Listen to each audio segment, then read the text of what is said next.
Hey guys, this is Naturally Greer and I am coming to you with a quick answer video. Some of you left questions at the end of my last video when I did my DIY henna moisturizing conditioner, and I just wanted to address some of those questions. I actually text some messages to some of the people who asked me those questions, but I just wanted to address them on film because I feel like a lot of people have the same questions over and over again. So I wanted to just address them in a way that hopefully makes sense for everybody, and hopefully will answer their questions and help them along their hair journey. So stay tuned, and yeah, hope you like. I have used henna since about 2009, off and on, not like on a consistent basis. But in the last year, I've used it about 2 to 3 times, and I really like it. The thing you have to watch out for henna is that it's very drying to your hair when you just put henna on your hair. So if I just put henna in some water and mix it up and put it in my hair to color my hair, it's gonna be very drying. It will suck moisture out of your hair. So the recipe that I used in my DIY moisturizing henna conditioner video was all to add moisture back into the hair while the henna did its job. So I haven't noticed any problems with it. Some people say they notice breakage or problems like that, but I haven't noticed any because I use this technique all the time. And it's basically a modified version of the max hydration method that's used, or the Coca-Cola method that's used, with the things that I knew would combine well with the henna and would not cause a stripping effect to the hair, because I wanted the henna to bind to the hair. So one thing I will tell you about henna though, it does not like synthetic colorants, so don't use it in combination with it because your hair will turn crazy colors like green, and it won't be the cute green. So don't do like a henna treatment 1 month and then turn around and do a synthetic colorant on top of it. You gotta let that henna either grow out, or kind of some of the deposit of the henna on your hair to kind of wash away with some shampoos or washes. Because if you put that straight on top, that synthetic straight on top, you're not gonna get the color that you wanted. On the container, you'll actually see where I got this product from. The company is called Mountain Rose Herbs. It sells a lot of good vegan, natural-based raw materials for hair, skin. The main thing, it's not a secret, I mean, the main thing to prevent frizz is moisture. How you're putting that moisture in your hair could be the problem. How you're laying your products on your hair could be the problem of why you're having a lot of frizz. You know, African American textured, kinkier hair is going to frizz somewhat after a period of time, but you have to just find the product that works best for you and doesn't cause as much frizziness. So I find that heavier oils for me, like castor oil, grapeseed oil, is pretty heavy to me. Olive oil, almond oil, you know, and combined, those oils combined really help prevent or decrease the amount of frizz that I have in my hair. So when you see me make products and things, it'll have one of those, if not all of those, in it. So another way to prevent frizz is to trim your ends. If you feel like your ends are the parts that are very frizzy, it's probably because you have some knots or split ends or something on them. You may not be adding enough styling product to your hair. So, you know, sometimes the labels will say, just add a dime size or a nickel size. Well, that doesn't work for all of us. I mean, you know, that really depends on the porosity of your hair, how well you suck up products in your hair. So you may need to add more of that product to your hair. You may want to start oil rinsing your hair. So with some of the oils that I just mentioned, you may want to start actually doing an oil rinse and leaving some of those oils in your hair to kind of prevent the frizz. No towel drying. You may want to do t-shirt drying to prevent frizz in your hair. And satin cap or a satin pillowcase. That will prevent frizz for periods of time when you're sleeping on your hair or laying down on your hair. I too have some problems with breakage in the middle, and I have chucked this up to styling techniques. When I style or when I detangle, the one thing that I've stopped doing is using any type of accessories to detangle. So no tangle teaser, detangling brush, comb, or anything like that. I use my good old fingers to do so. And I've noticed when I did detangle or do styling, I would always start with my hair split down the middle. And I always put more stress on the hair in the middle because it was split down the middle. So it was the first thing that I went through, or the first thing that I combed through to start my styling. So I've stopped doing that. I also, like I said in previous videos, noticed that I would have breakage right around the perimeter of my hair. So anytime I deal with the perimeter of my hair or the temples of my hair, I try to address it from this middle section down and not address it up or in this type of motion where I'm pulling or putting tension right on it, if that makes sense. So most of the tension will go towards this area of my hair if I'm pulling in a downward technique or detangling in a downward technique, instead of in the front or in the temple area while I'm pulling down in this way. So that may be some of your problem. A lot of times the middle of your head is a different texture, and that is a problem for some people because it's usually drier, it's usually frizzier. It may take more of a product or a moisturizing agent to contain it or style it.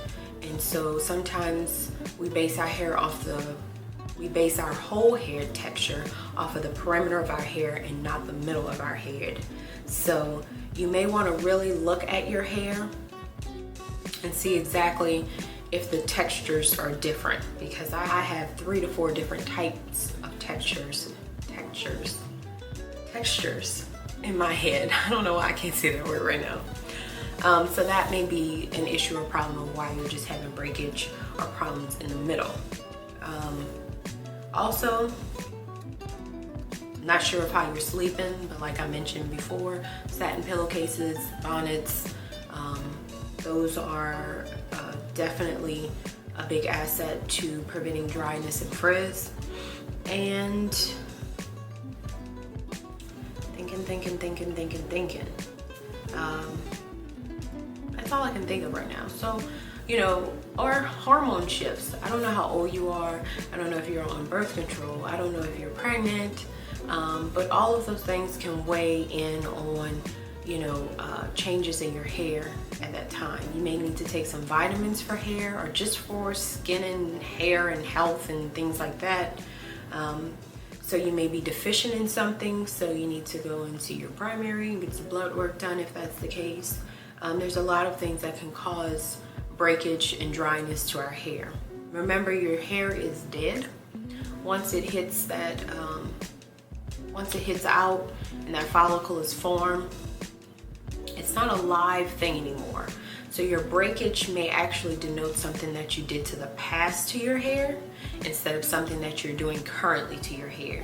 So if you put any type of colorants in your hair, or you were very rough with your hair before, or whatever, when we're seeing things happen to our hair, those are things that happened months ago and not anything usually current, or not always current. I won't say always for anything. So kind of think of some of the things that you may have done to damage that follicle, some things that you have done maybe to hurt the hair itself or the hair growth itself in the past, because those things may just be catching up with you right now, and you may just have to go through a restoration period with your hair. So when you have low porosity to your hair, you do need to force that conditioning or moisturizing agent in. The heat does help. Just putting your hair under a cap and maybe like a plastic cap and then a satin bonnet or whatever, and walking around that way may be also a technique, because your own heat from your scalp will help build up in that cap and push that moisture in. You may not be moisturizing enough daily. You may have hard water where you are, and that's causing a problem with products riding on top of your hair. You may want to use more cream-based or butter-based products in your hair, or do a layering effect with your hair. So you may want to add moisture in, use some type of moisturizing spray or whatever technique. You can refer to my video of how I made my moisturizing spray. And then you may want to add something to seal, like an oil or butter. I prefer butter just because it seems like your hair is of a denser form with a low porosity. And then put styling agents on top. Always, I tell people before they try anything in their hair to mix it in the palm of your hand first to make sure that those agents don't contraindicate. Okay, that's a big word. Make sure that those agents don't dislike one another and actually ball or crumble up in your hand or palm of your hand. So I will always tell you that. So you need to mix your butter or your moisturizing agent or your sealant with your styling agent in the palm of your hand first and see the effects of it, whether it's absorbed straight into the skin or if it rides on top. If it rides on top of your palm, then 9 times out of 10 it's not going to combine well in your hair either, and it's just going to ride on top. So those are just some techniques that I've tried. I hope they work for you. Shrinkage is going to happen. Say this with me: curls cause shrinkage. You cannot expect your hair to be the same length straightened as it is in its natural curly state. So some people probably would die for your curls because it sounds like your hair is pretty curly and pretty uniform. So always remember that, like, somebody else out there wants your hair, and while you're wasting time not liking it, somebody else is admiring it. So that's what I'll say first. Acceptance of your hair texture is big and key in becoming natural and staying natural. I will tell you some of the ways that I elongate is by using my flat twist out technique, which you can find in the description box. It actually elongates or pulls my hair in a longer or elongated way down. And like I said in my other technique video, I just use scrunchies to kind of preserve that style. You can use the African banding or stretching method if you wanted to wear your hair in a more like blowout type of state. And that's by putting like the ouchless rubber bands around your hair. Just doing a regular twist out will help elongate your hair, and putting like a scarf on top of your head or a bandana like scarf and pulling that hair down, or pulling your actual twist down out of it will help elongate your hair in a downward motion. Wrapping your hair or wrapping your twist around your head will actually help elongate them. So once you twist your hair up, pulling the twist from this side around your head and clipping them will actually elongate your twist some.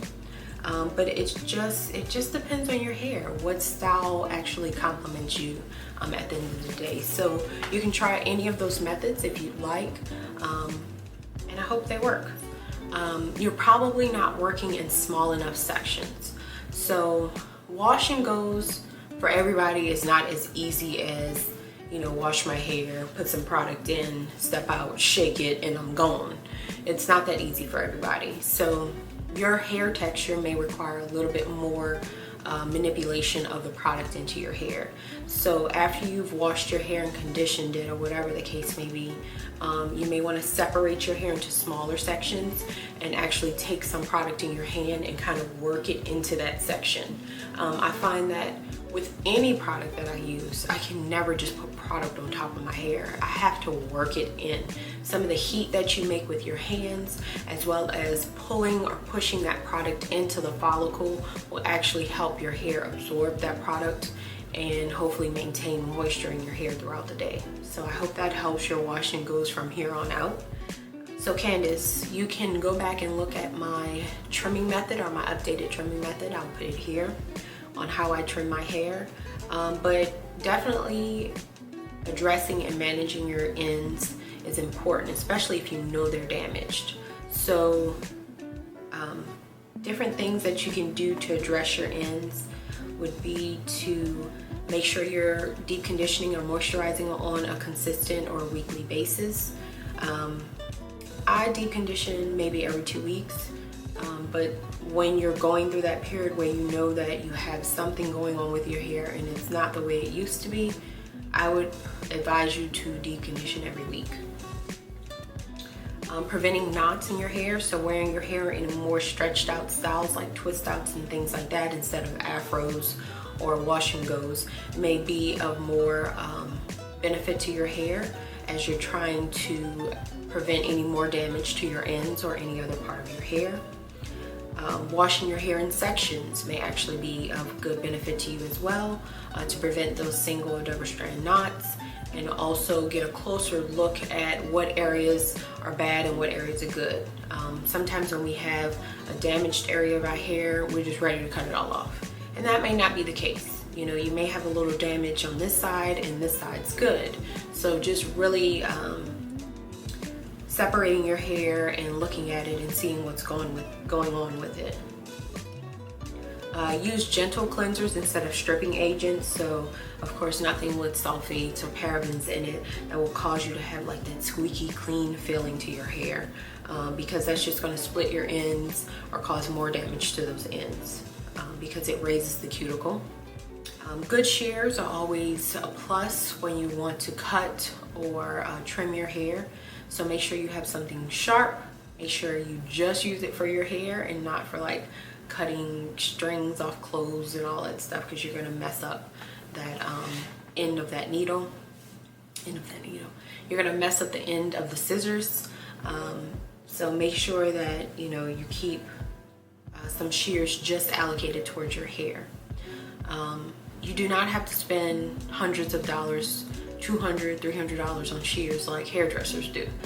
They use theirs more frequently than you'll probably use yours, and yours is probably just for you. Questions for you. I hope I answered everybody's questions and addressed their concerns. If you have any additional questions and concerns, place them below this video. We will get to them.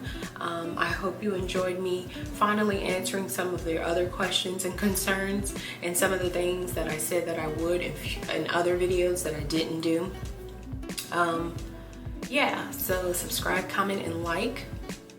And I will see you all in the next video. So, deuces.